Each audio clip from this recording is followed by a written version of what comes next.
अच्छा जी, chapter number 5 हमारा चल रहा था और उसका आखिरी एक्सरसाइज जो हमारी चल रही थी वो 5B चल रही थी।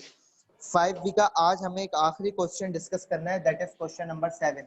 अच्छा, मुझे कल ये बताइएगा कि मैंने कल आपसे कहा था कि नेचुरल नंबर को दो कैटेगरी में ओपन किया था। मैं क्विक से रिवाइज करा देता हूँ कि नेचुरल नंबर दो किस्म के होते हैं, एक इवन और एक ऑड। फिर मैंने दूसरी कैटेगरी के अंदर एक और बात बताई आपको कि नेचुरल नंबर सिवाय वन के अलावा जितने भी नंबर्स होते हैं उसमें दो किस्म की कैटेगरी होती है, एक प्राइम नंबर होते हैं और एक कंपोजिट नंबर होते हैं। प्राइम नंबर मैंने आपको बताया था कि वो नंबर्स होते हैं जिनके फैक्टर्स नहीं होते, यानी जिनका सिंगल फैक्टर होगा। जैसे कि 3 है, 3 का कोई और फैक्टर नहीं हो सकता, 3 सिर्फ अकेले खुद के टेबल में आएगा। 17 है, 17 का कोई फैक्टर नहीं हो सकता क्योंकि वो एक अकेले खुद के नंबर में आएगा। ठीक है, तो ये प्राइम नंबर कहलाते हैं। जबकि कंपोज यहाँ तक सारी चीजें क्लियर है आप लोगों को या नहीं, पहले ये बताएं। क्लियर है। अच्छा, कल मैंने कंपोजिट नंबर पढ़ाया था या नहीं पढ़ाया था? नो। सही है। आज मैं पहले कंपोजिट नंबर पढ़ा देता हूँ आपको, उसके बाद फिर मैं एक्सरसाइज को डील करता हूँ। अच्छा, कंपोजिट नंबर क्या थे? कल मैंने ये कहा था कि कंपोजिट नंबर जो होते हैं बेसिकली नेचुरल नंबर का ही टाइप है। यानी कल अगर याद हो तो मैंने आपसे कहा था कि नेचुरल नंबर जो होते हैं एक्सेप्ट वन, यहाँ इस तरह मैंने लिखा भी था कि एक्सेप्ट वन यानी सिवाय वन के, वो दो कैटेगरी में डिवाइड होते हैं। एक आपका जो था कल प्राइम नंबर था, ये मैं कल वाला ओवरव्यू करा रहा हूँ आप लोगों को, और दूसरा था हमारे पास कंपोजिट नंबर। ये दो थे कल हमारे पास। प्राइम नंबर हमने देखा था कि प्राइम नंबर वो होते हैं जो सिर्फ इटसेल्फ यानी खुद के टेबल में आते हैं। जैसे कि फॉर एग्जांपल 2 है तो 2 सिवाय खुद के टेबल के किसी और टेबल में नहीं आएगा। 3 है, 3 सिवाय अपने टेबल के किसी और नंबर में नहीं आएगा। 7 है, ये 7 अपने टेबल के अलावा किसी और टेबल में नहीं आएगा। इसी तरह 5 भी होता है। ठीक है, क्या मुझे बताएं 9 हो सकता है या नहीं? No sir. No sir. क्यों? थ्री में आता, थ्री में आता है। एग्जैक्टली, ये टेबल ये जो है 3 में भी आता है। ठीक है, और फिर 9 के टेबल में भी आता है, तो इसलिए ये नंबर नहीं हो सकता। इस तरह अच्छा 11 हो सकता है कि 11 खुद के टेबल के अलावा किसी और टेबल में नहीं आता। तो याद रखिएगा प्राइम नंबर आपके वो होते हैं जो सिर्फ और सिर्फ अपने टेबल में आते हैं, उसके अलावा किसी और टेबल के अंदर नहीं आते। अच्छा, आज हमें और कल इससे रिलेटेड आपको एक क्वेश्चन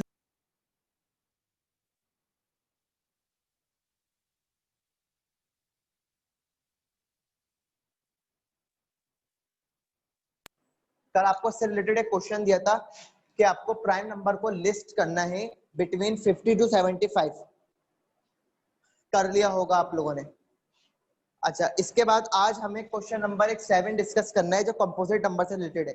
पहले तो समझ लेते हैं कि कंपोजिट नंबर क्या है। कंपोजिट नंबर वो होते हैं जिसके दो या दो से ज्यादा फैक्टर्स होते हैं। आसान अल्फाजों में बता रहा हूँ कि प्राइम नंबर वो था जिसका सिर्फ अकेला एक ही फैक्टर होगा। कंपोजिट नंबर वो होंगे जिनके फैक्टर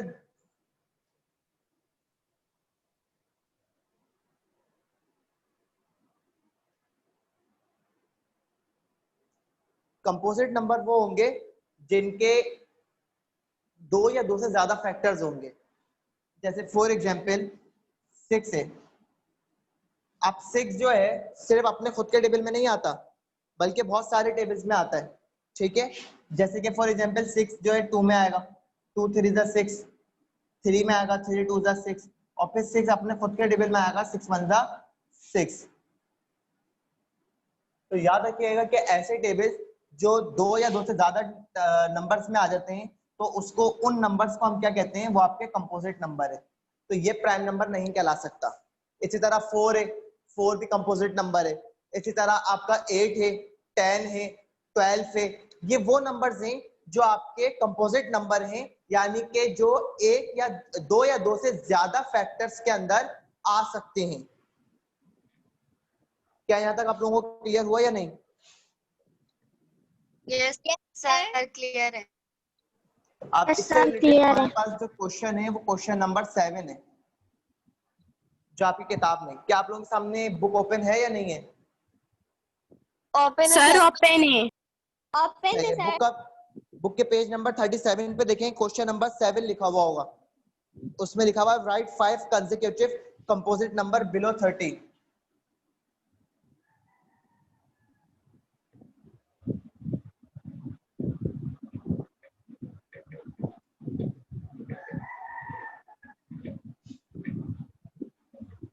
बेटा अपना माइक बंद करें, किसका माइक खुला हुआ है?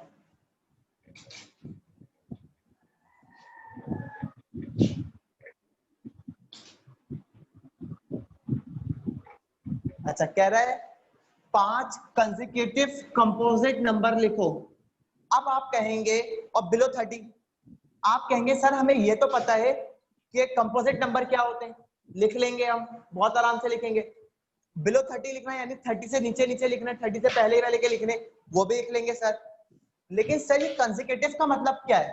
5 कंसेक्यूटिव, कंसेक्यूटिव का मतलब होता है एक साथ, यानी एक के पीछे एक जुड़ा हुआ हो, ठीक है। यानी कि फॉर एग्जाम्पल जैसे एक जंजीर होती है, तो उसकी आप कड़ी देखें तो एक से एक जुड़ी हुई है, तो हम ये कह सकते हैं कि वो जो है कंसेक्यूटिवली जुड़ी हुई है। या मैं ये अदर अल्फाज में आपको ऐसे भी समझा सकता हूं कि जैसे अभी आपकी 3 क्लासेस होती हैं एक साथ, जैसे पहले मैथ हुई, सॉरी पहले कौन सी होती है, ग्रामर होती है, साइंस होती है? सर इंग्लिश इंग्लिश इंग्लिश सही, इंग्लिश हुई, उसके बाद मैथ हुई, फिर साइंस हुई। तो ये मैं कह सकता हूँ ये तीनों क्लासेस कंसेक्यूटिवली हो रही हैं, यानी एक साथ हो रही हैं, ठीक है। ऐसा नहीं हो रहा कि आज साइंस है, कल मैथ है, परसों ग्रामर है, ऐसा नहीं है, एक साथ जुड़ी हुई हैं, तो इसको कहते हैं कंसेक्यूटिवली, एक साथ होना। तो यहाँ पर जो आपको कह रहा है कि 30 से बिलो के कंपोजिट नंबर लिखो, तो भाई 30 से बिलो जो कंपोजिट नंबर है बहुत सारे हो सकते हैं, कोई एक दो नहीं होगा, बहुत सारे नंबर हो सकते हैं। तो हम कितने लिखेंगे? तो उसने पहले तो बता दिया 5 लिखने हैं बस, यानी जस्ट 5 नंबर्स लिखने हैं, लेकिन कंसेक्यूटिवली यानी एक के बाद एक नंबर आ रहा हो। तो सर अब हम कहां से शुरू करें? क्या 22 से शुरू करें, क्या 24 से शुरू करें, 25 से शुरू करें? सर कहां से शुरू करें? सर तो 30 हमें तो से बस 5 नंबर, तो हम उल्टा शुरू करेंगे, यानी कि जब हम उल्टे नंबर को काउंट करना शुरू करेंगे, यानी कि बिलो 30 करना है ना, तो 30 से पहले देखेंगे 29 को, 28 को, इस तरह देखना शुरू करेंगे। जहां हमारे 5 नंबर डन हुए तो समझ ले हमारा आंसर वहां पर डन हो जाएगा। तो पहले थोड़ा सा रफ वर्क करते हैं। अब रफ वर्क कैसे करेंगे? देखिए यहां पर देखिएगा, इस पार्ट पर 30 से बिलो करना है, यानी 30 से पहले करना है, तो 30 से पहले 29 है। अब मुझे बताओ 29 कंपोजिट नंबर है या प्राइम नंबर है? Prime number sir prime number है, क्योंकि ये खुद के टेबल के अलावा किसी और टेबल के अंदर नहीं आता, तो ये नहीं हो सकता। अब 28 पर आ जाओ, ये कौन सा नंबर है? Composite number. कंपोजिट नंबर, क्योंकि 2 के टेबल में भी आता है, 4 के टेबल में आता है, 7 के टेबल में आता है, सही है, और खुद 28 के टेबल में आता है, तो इसलिए ये कंपोजिट नंबर। तो पहला तो ये नंबर डन हो गया। अब हमें 5 चाहिए ना, अब 28 से पहले आओ 27 पर, क्या 27 है? No sir. प्राइम नंबर है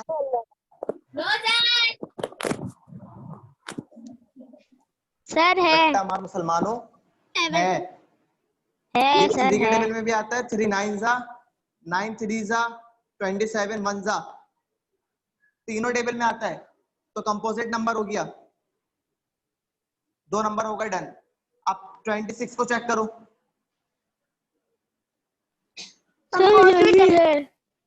ये भी 2 के टेबल में आएगा, यानी कि 2 मल्टीप्लाई 13, 13 मल्टीप्लाई 2, 26 मल्टीप्लाई 1, तीनों टेबल में आता है, तो ये भी कंपोजिट नंबर हो गया।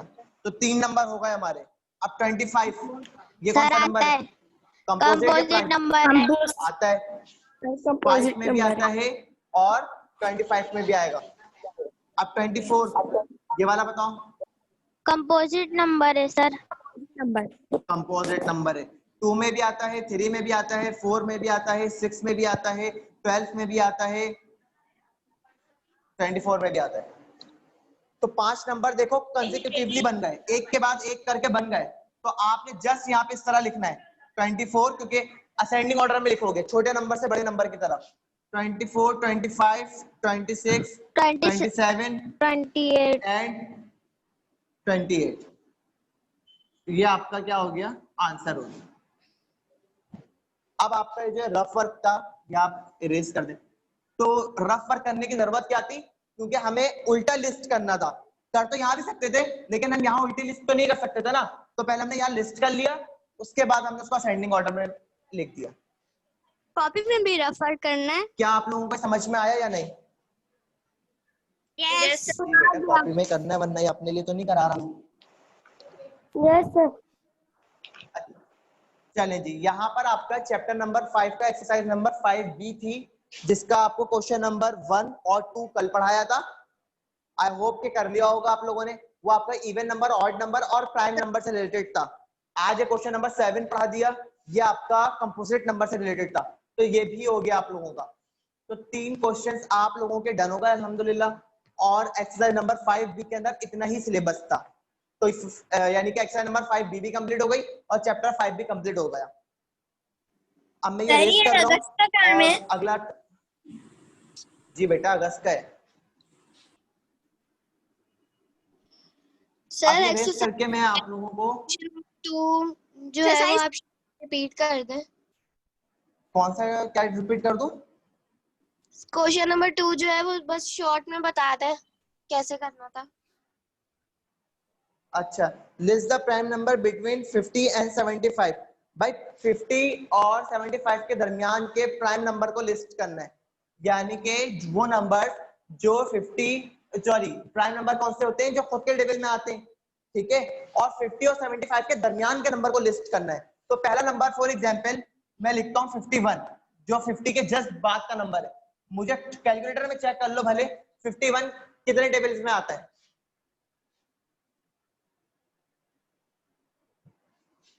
अब इसको घर बैठ के आराम से चेक करते रहना, लेकिन 51 सिवाय अपने टेबल के किसी और टेबल में नहीं आता। इसी तरह 53 अपने टेबल के अलावा कहीं नहीं आता। इसी तरह 57 नहीं, 57 हाँ ये भी नहीं आता कहीं। तो इस तरह मजीद चेक कर लेना, और चेक करते करते बस 75 तक चेक कर लेना कि कौन कौन सा ऐसा नंबर है जो अपने टेबल के अलावा किसी और टेबल में नहीं आता। तो बस वो नंबर्स को लिस्ट करना है, वो आपका आंसर होगा। लेकिन बस 50 से 75 की रेंज में, इसी रेंज में करना है बस। क्या क्लियर है आप लोगों को? Okay sir, clear. चले, वेरी गुड। यहाँ हमारा चैप्टर 5 कंप्लीट हो गया। आज अब हम जो है नेक्स्ट अपना स्टार्ट करते हैं चैप्टर नंबर 6। ये बेटा बहुत ही इंपॉर्टेंट चैप्टर है और बहुत अच्छा चैप्टर है। मुश्किल तो है ये, इसमें सोचना ज्यादा पड़ेगा, लेकिन मैं समझता हूं कि अगर आपको अपनी मैथ के अंदर एबिलिटी को अच्छा करना है, आप मैथ में अच्छा बनना चाहते हैं कि मैथ आपको बहुत अच्छी है, तो फैक्टराइजेशन को बहुत अच्छे से पढ़ लो। यानी आपका जो चैप्टर नंबर 6 है ना, चैप्टर नंबर 6, उसका नाम है आपका फैक्टराइजेशन। सर मुझे तो मैथ में फैक्टर ही पसंद है। क्या चीज? मुझे तो मैथ में फैक्टर ही पसंद है। अच्छा, फैक्टराइजेशन जो होता है आपका, ये वो वाहिद मैथ का पोर्शन है कि जो आपको सोचने पे ज्यादा मजबूर करता है और आपको सिखाता ज्यादा से ज्यादा है। तो आपको इसमें सीखने को बहुत कुछ मिलता है। बहुत अच्छा पर्टिकुलर टॉपिक है ये, बहुत अच्छी टॉपिक है। तो चैप्टर 6 आज हम स्टार्ट करने जा रहे हैं, ठीक है, बहुत अच्छा है। अब सबसे पहले तो हम ये समझते हैं कि सर ये फैक्टराइजेशन होती क्या है, फैक्टर्स क्या होते हैं, प्रोडक्ट क्या होते हैं, डिजिट्स क्या होते हैं, इंटीग्रल्स क्या होते हैं, फैक्टराइजेशन प्रोसेस क्या होता है, प्राइम फैक्टराइजेशन, कंपोजिट फैक्टराइजेशन क्या होती है। देखिए मैं ये नहीं कहता कि आप लोगों ने इससे पहले कहीं जहां पर भी पढ़ा, चाहे इससे पहले 5 क्लास में पढ़ा या आप कहीं भी कहीं पढ़ते हो, ट्यूशन में पढ़ते हो या कहीं भी पढ़ते हो XYZ, मैं ये नहीं कहता कि आप लोगों ने बुरा पढ़ा, खराब पढ़ा, बहुत अच्छा पढ़ा, बहुत अच्छे स्टूडेंट्स हैं, पढ़ा हुआ है तभी तो आज समझ पाते हो। अगर पहले नहीं पढ़ा होता तो आज कभी भी नहीं समझ पाते। लेकिन मैं इतना जरूर कहूंगा कि आज आप कुछ नया सीखोगे और कुछ यूनिक सीखोगे। कैसा लगेगा कि यार हाँ आज हमने एक नए तरीके से कुछ नया सीखा, पढ़ा हुआ तो था लेकिन आज उसको थोड़ा सा एडवांस तरीके से सीखेंगे। और मैं अपनी कोशिश करूंगा कि मैं आपको अपना बेस्ट करके सिखाऊं कि आपको बेस्ट करके समझ में आए, ठीक है। अगर नहीं समझ में आया आपको कहीं पर तो आप मुझसे पूछ लीजिएगा, लेकिन मेरी कोशिश होगी कि मैं आपको अपना बेस्ट करके सिखाऊं और आप भी कोशिश कीजिएगा कि फुली अटेंशन से पढ़ें ताकि आपको समझ में आ जाए। अच्छा जी, now we are going to start. सबसे पहले तो ये वर्ड देखते हैं कि ये फैक्टराइजेशन कैसे निकला है। ये वर्ड निकला है फैक्टर्स से, यानी फैक्टर्स जो होते हैं तो उनसे वर्ड निकल कर आ रहा है फैक्टराइजेशन। अब ये जो फैक्टर्स होते हैं सर, ये क्या होते हैं? देखो मैथमेटिक्स के अंदर हमारे पास 4 फंडामेंटल ऑपरेशंस हैं, पढ़े थे हमने पहले भी। इसके बगैर मैथमेटिक्स परफॉर्म हो ही नहीं सकती। अगर कोई आपसे कहे कि ऑपरेशन के बगैर मैथमेटिक्स हो सकती है तो इसका मतलब उसको मैथ आती ही नहीं है। फिर तो मैथ्स के अंदर लाजमी है कि ऑपरेशन के बगैर मैथ परफॉर्म हो ही नहीं सकती। और ऑपरेशन कौन कौन से होते हैं? 4 फंडामेंटल होते हैं, यानी कि एडिशन, सब्ट्रैक्शन, मल्टीप्लिकेशन, डिवीजन, ये 4 होते हैं। अब हमें ये भी जानते हैं कि हमारे पास डिजिट्स होते हैं। डिजिट्स क्या होते हैं? ये 0, 1, 2, 3, 4, 5 इस तरह सो ऑन जितने भी नंबर आते चले जा रहे हैं, ये सारे के सारे हमारे पास डिजिट्स हैं। अब ये डिजिट्स करते क्या है? आपस में कॉम्बिनेशन करते हैं। कॉम्बिनेशन कैसे करेंगे? इन ऑपरेशन की मदद से, या तो प्लस होंगे या माइनस होंगे या मल्टीप्लाई होंगे या डिवाइड होंगे। जस्ट एग्जांपल के 2 प्लस से शुरू करते हैं।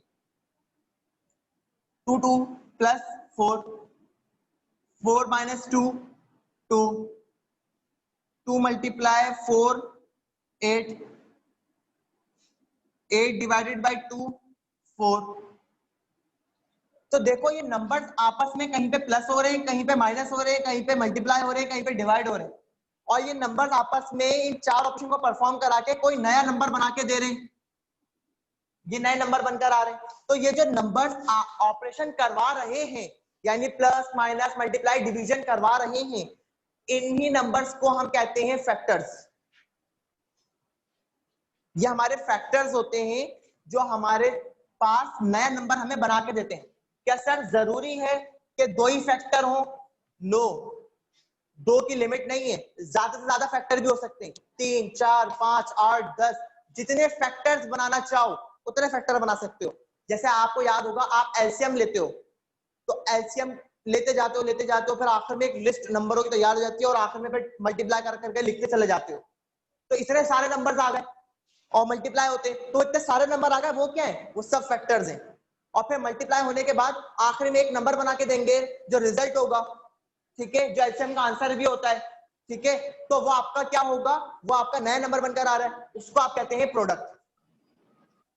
जैसे यहां पर भी जो ये नए नंबर बनकर आए ये प्रोडक्ट कहलाते हैं।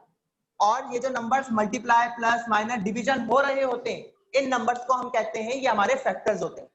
और जरूरी नहीं है 2 हो, 2 से ज्यादा भी हो सकते हैं। कितने हो सकते हैं सर? मैक्सिमम। और सर लेकिन मिनिमम कितने होंगे? मिनिमम 2 होंगे, एक फैक्टर नहीं हो सकता, क्योंकि एक फैक्टर ऑपरेशन करवाएगा किसके साथ? अगर मैं यह 2 लिख दूं और प्लस लिख दूं तो ये किसके साथ फैक्टर करवा रहा है? करवा ही नहीं रहा। तो इसको हम कैसे, सिंगल नंबर को हम कभी भी फैक्टर नहीं बोल सकते। तो फैक्टर हमेशा 2 से शुरू होते हैं, 2 नंबर से शुरू होते हैं और ज्यादा से ज्यादा हो सकते हैं। और प्लस माइनस मल्टीप्लाई डिवीजन करके एक नया नंबर बना के देते हैं, उसको आप प्रोडक्ट कहते हैं। तो यहां हमने सीखा कि ये जो नंबर्स थे ये आपके फैक्टर्स थे, ये जो रिजल्ट आया ये आपका प्रोडक्ट है, और जो बीच में साइन लगी हुई है ये आपका ऑपरेशन है। और ये जो एक और साइन लगा हुआ है इक्वल टू, ये इक्वल को शो कर रहा है कि ये इसके इक्वल है, left hand side right hand side के इक्वल है। और आखिरी बात, ये पूरा प्रोसेस कि 2 + 2 फैक्टर्स ऑपरेशन करवा के एक प्रोडक्ट बना रहे हैं, तो ये पूरा प्रोसेस ये कहलाता है फैक्टराइजेशन। कि जहां पर फैक्टर्स आपस में प्लस माइनस मल्टीप्लाई डिवीजन होकर एक नया प्रोडक्ट बनाकर देते हैं, नया रिजल्ट देते हैं। यानी प्रोडक्ट का मतलब यहां पर जो है ना वो रिजल्ट है, और रिजल्ट का मतलब यहां पर क्या है? आउटपुट है। आउटपुट आ रहा है, ये आपका आउटपुट आ रहा है। और यहाँ पे फैक्टर्स का मतलब क्या है? फैक्टर्स का मतलब है इनपुट है ये आपका। आप इनपुट कर रहे हो फैक्टर्स को, वो रिजल्ट दे रहा है, प्रोडक्ट बना के दे रहा है आपको। तो ये जो पूरा प्रोसेस होता है कि जिसमें फैक्टर ऑपरेशन करा के प्रोडक्ट देते हैं, रिजल्ट देते हैं, ये पूरा प्रोसेस आपका क्या कहलाता है? फैक्टराइजेशन कहलाता है। कोई मसला स्टूडेंट्स यहां तक आप लोगों को? No sir. No sir. No sir. अब तो आना भी नहीं चाहिए, इतना डिटेल करके पढ़ा दिया है मैंने। खैर, एक एग्जांपल बताता हूं। जैसे कार होती है या बाइक होती है। अब कार और बाइक के बहुत सारे स्पेयर पार्ट्स होते हैं। अगर कार ही देख लो तो उसके सीट अलग है, हेडलाइट है, उसके डोर्स हैं, इंजन है, इंजन में भी बहुत सारे पार्ट्स लगे हैं, नट लगे हुए होते हैं, और वैसे बहुत सारे उसके अंदर बहुत सारे पार्ट्स होते हैं, और वो सारे पार्ट्स आपस में मिलकर एक कार बना के दे रहे हैं। इसी तरह बाइक है, बाइक के भी बहुत सारे स्पेयर पार्ट्स हैं, उसका टायर है, सीट है, टंकी है, स्विच है, लाइट है, हर चीज है, ब्रेक है। तो ये सारे पार्ट्स मिलकर एक बाइक बना के दे रहे हैं। तो वो जो सारे बाइक के या कार के जो पार्ट्स थे, स्पेयर पार्ट्स थे, वो उसके फैक्टर्स हैं, और वो जो कार और बाइक बनकर आई वो उसका प्रोडक्ट है, यानी वो उसकी फैक्टराइजेशन है। और कार को जब तोड़ना शुरू करोगे, कार को जब तोड़ना शुरू करोगे तो उसके स्पेयर पार्ट्स अलग होने लगेंगे, तो उसके फैक्टर्स बनने लग जाएंगे। तो इसी तरह याद रखना कि अभी जब हम किसी भी नंबर को ब्रेक करते हैं और उसके फैक्टर्स बनाते हैं, यानी याद होगा आप एचसीएफ पढ़ते थे, हाईएस्ट कॉमन फ्रैक्शन, ये पढ़कर आए। नहीं आ रही है। एचसीएफ में क्या करते थे? कोई नंबर दिया जाता था, बोल जी, आपकी आवाज कट कट कर आ रही है।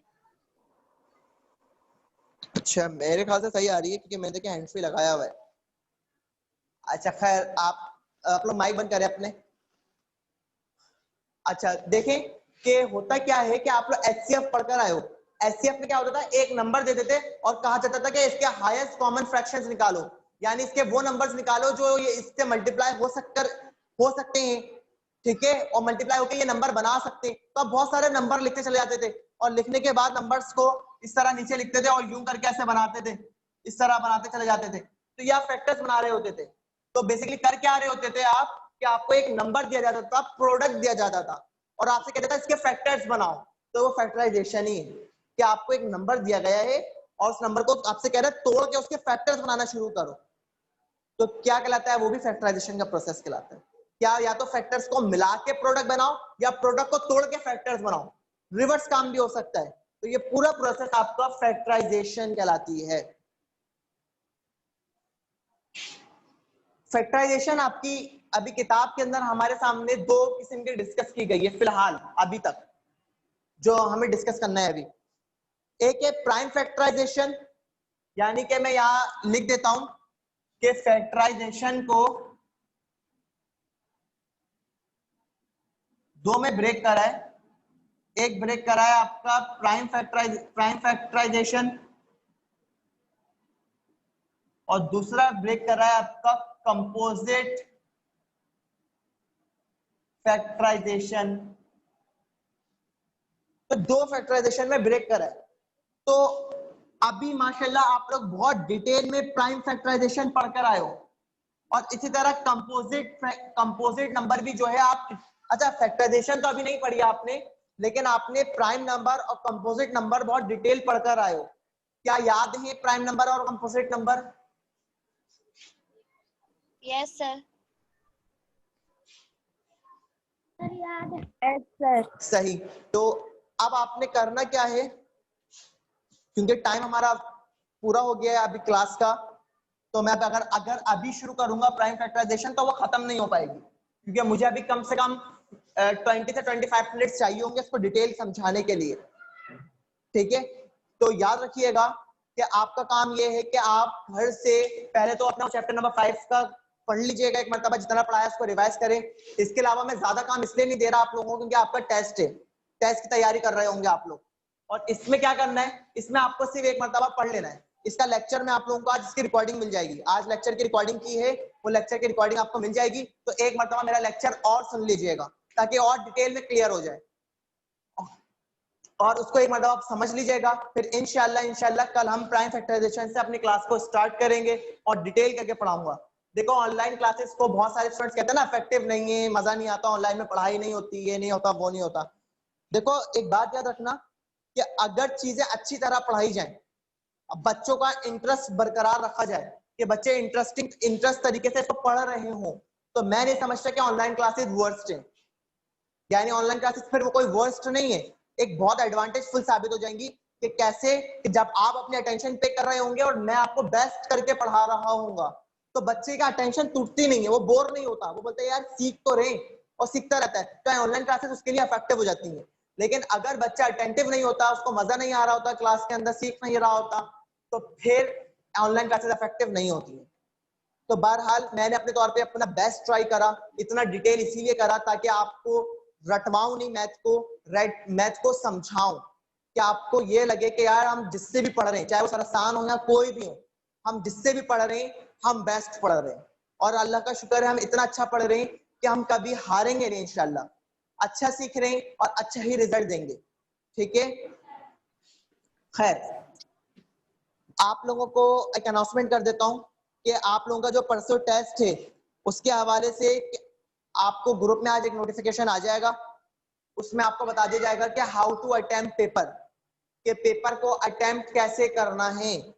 ठीक है, वो सारा आपको आज आ जाएगा ग्रुप के अंदर। इसके अलावा पेपर मैंने आपका बीसीक्यूज में कन्वर्ट कर रहा हूं। सर ये बीसीक्यूज क्या होते हैं? एमसीक्यूज तो सुना होगा आपने। एमसीक्यूज क्या होता था कि एक क्वेश्चन होता था, उसके 4 ऑप्शन होते थे। ठीक है, एक ऑप्शन सही होता था, 3 गलत होते थे। तो बीसीक्यूज भी वैसा ही होता है। बीसीक्यूज का मतलब होता है बेस्ट चॉइस क्वेश्चंस। अब बेस्ट चॉइस क्वेश्चन और एमसीक्यूज यानी मल्टीपल चॉइस क्वेश्चन, उसमें फर्क क्या है? फर्क कोई खास नहीं है, बस एक माइनर सा फर्क होता है। जो एमसीक्यूज होते हैं ना, उसके अंदर चारों ऑप्शन अलग अलग से होते हैं, तो एक आंसर निकालना आसान होता है। लेकिन बीसीक्यूज में क्या होते हैं? चारों ऑप्शन एक जैसे होते हैं, तकरीबन एक जैसे, बस मामूली सा फर्क होगा, किसी का पॉइंट आगे होगा तो किसी का पीछे होगा, बस मामूली सा फर्क होता है आंसर में, तकरीबन मिलता जुलता होता है। तो उधर आंसर निकालना बहुत बड़ी बात होती है, बच्चा वहां गलती के चांसेस ज्यादा हो जाते हैं। तो वहां आपका सारा का सारा आपकी मेंटालिटी का इस्तेमाल होगा। आप जितना अच्छा अपने आप को 100% तैयार करोगे, तभी आप अच्छा पेपर दे सकते हो, अच्छा टेस्ट दे सकते हो। लेकिन अगर आप अपने आप को अच्छा तैयार नहीं करोगे तो आप बीसीक्यूज अटेम्प्ट नहीं कर पाओगे, आप बीसीक्यूज में फेल हो जाओगे। ठीक है, पूरा पेपर में बीसीक्यूज पे बना रहा हूँ। ठीक है, और बीसीक्यूज होगा कैसे, यानी मैं मैथ के पेपर को बीसीक्यूज में कन्वर्ट कर रहा हूँ।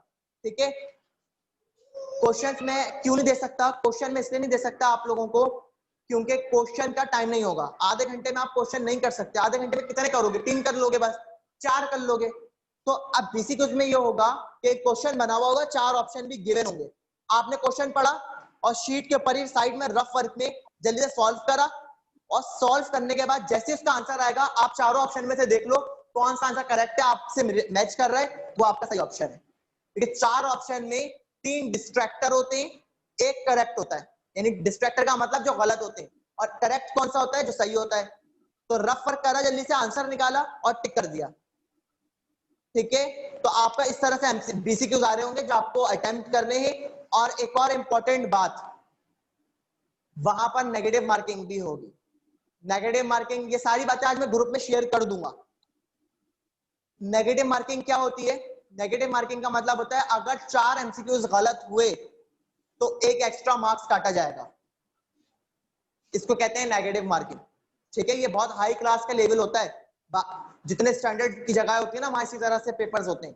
तो यानी क्या मतलब होगा कि अगर आपने 4 एमसीक्यूज गलत करे तो 4 नंबर तो कटेंगे और 1 एक्स्ट्रा नंबर कटेगा, यानी 4 एमसीक्यूज गलत होने पर 5 नंबर काटे जाएंगे। तो ये बात जहन में बिठा लें। तो आपको अपने आप को, और अगर 8 एमसीक्यूज गलत हो गए तो 10 नंबर गए। क्या कल पेपर है?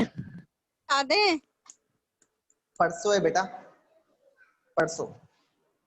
तो तैयारी अपनी 100% करें। पेपर बहुत टफ बनकर आने वाला है, करना आसान नहीं है, और बहुत नया एक्सपीरियंस है आप लोगों के लिए। ऑनलाइन पेपर अटेम्प्ट कर रहे हैं, पीसीक्यूज अटेम्प्ट कर रहे हैं, नेगेटिव मार्किंग के साथ अटेम्प्ट कर रहे हैं, क्वेश्चंस को एमसीक्यूज में कन्वर्ट किया जा रहा है, बहुत मुश्किल होने वाला है। तो आप लोग अपने आप को 100% तैयार करें, आसान पेपर नहीं बनेगा। तो जितना अच्छा तैयार कर सकते हो अपने आप को, उतना अच्छी प्रैक्टिस करो। और मैथ पढ़ने का तरीका बता देता हूँ तैयारी करने का।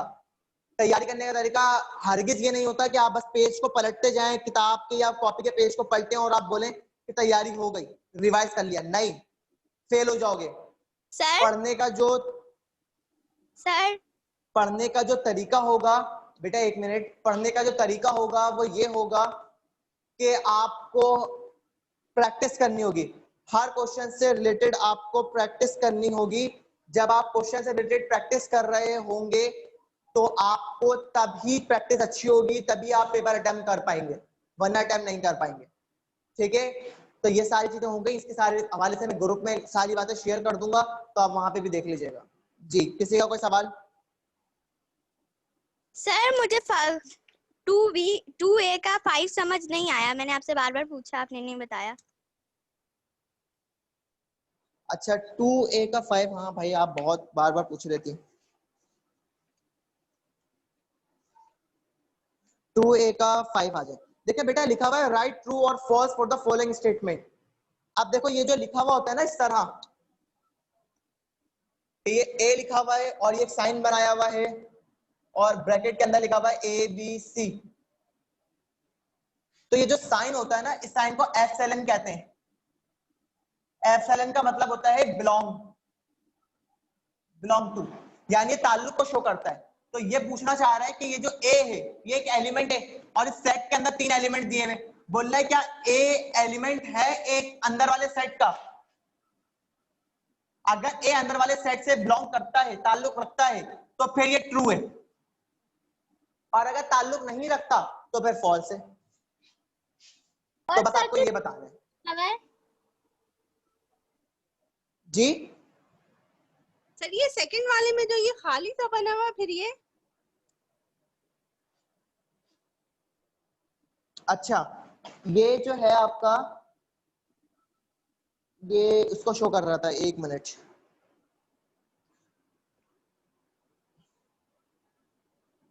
अच्छा, ये सबसेट कहलाता है, यानी कि ये आपसे पूछना चाह रहा है कि क्या बी जो है वो सबसेट है ए का। इसका मतलब होता है सबसेट। तो यानी कि पूछना चाह रहे हैं कि बी जो है वो सबसेट है आपका इस सेट का, तो नहीं। सबसेट का मतलब होता है कि सबसेट ऐसे बनाया जाता है अंदर ब्रैकेट के अंदर करके, तो ये बिल्कुल खुला हुआ है, तो ये सबसेट नहीं हो सकता, तो ये फॉल्स है।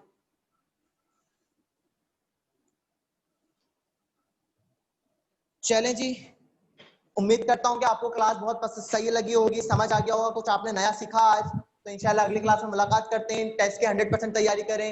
Wish you very all the best. अपना ख्याल रखिएगा। अल्लाह हाफिज। अल्लाह हाफिज।